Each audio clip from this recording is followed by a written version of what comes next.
नमस्कार समस्तंकु मोर प्रणाम। चलतु आज जानिबा सर्वश्रेष्ठ संपद कौन बुझिबा शुणिबा भल लगिले भिडियोटी को लाइक करदेवे, कमेंट रे निहाती जणैबे, सब्सक्राइब करदेवे, बहुत सारा शेयर करदेवे। चलतु जीवा सर्वश्रेष्ठ संपद कौन।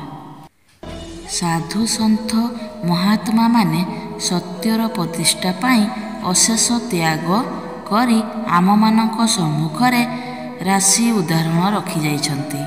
सत्य एक विस्तीर्ण रास्ता भली, एहाकु पाइबा कष्टप्रद नुहे। असल कथाटा हैला आम मानक मध्यरु अनेकंकर ए बाटरे जीवाकू अनिच्छा भाव करती। सुगंध नथिले फूलरे सौंदर्य जेपरी प्रतिपादित होई न थाए, ठीक सेहीपरि सद्गुण नथिले महत्व प्रकटित होई न थाए। सद्गुण भितरे सत्य ही श्रेष्ठतम, भगवान ही सत्य। चलतु सत्य विषय गोटे बढ़िया कहानी शुणिबा आ बुझिबा। सत्यदेव नामक जड़े राजा थिले। दिने सत्यदेव शय्या त्याग करी उठिबा समय रे देखिले प्रसादरु जड़े सुंदरी स्त्री बाहर को चली जाउछंती। राजा पछे पछे जाई आश्चर्य होई पचारिले, तुमे किए, केउ आड़े जाउछ? उत्तर मिलिला, मु लक्ष्मी, एबे मु एही प्रसाद छाड़ी चली जाउछि।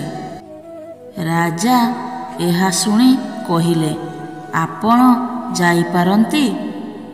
ठीक तांको परे आउ जणे सुंदर पुरुष आसिले। राजा पूर्व भली कहिले, आपण किए एवं कुआड़े जाउछंती? पुरुष जनक परिचय देई कहिले, मोर नाम दान। लक्ष्मी आपणଙ୍କୁ छाड़ी चली जिबारु मु रहिबार आवश्यकता अनुभव करूनाही।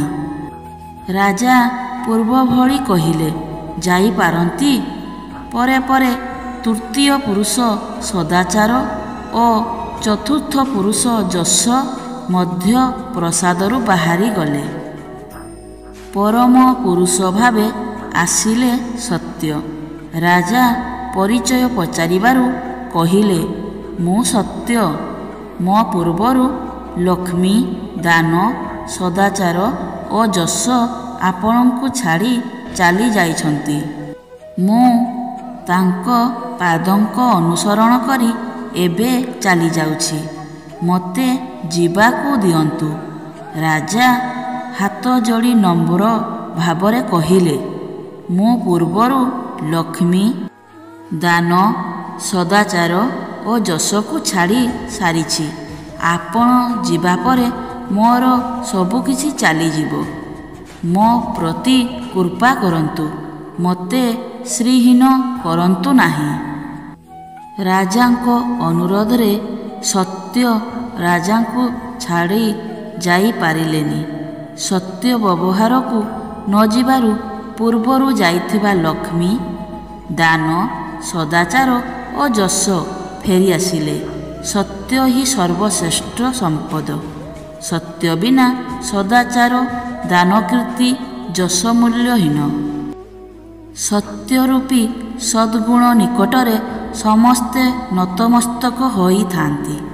सत्यर बाट कंटकित निश्चय। ए बाटरे गले लहु लुहाण हेबाकू पड़ी पारे, निर्यातना सहिबाकू पड़ी पारे, मात्र यह सफलता प्राप्त श्रेष्ठ मार्ग। स्वर्गराज सेई मानंक पाई जेउ माने सत्यर प्रतिष्ठा पाई स्वयं सत्यवादिता निमंते अत्याचारित हेले मध्य एथिरु विच्युत होई न थांती।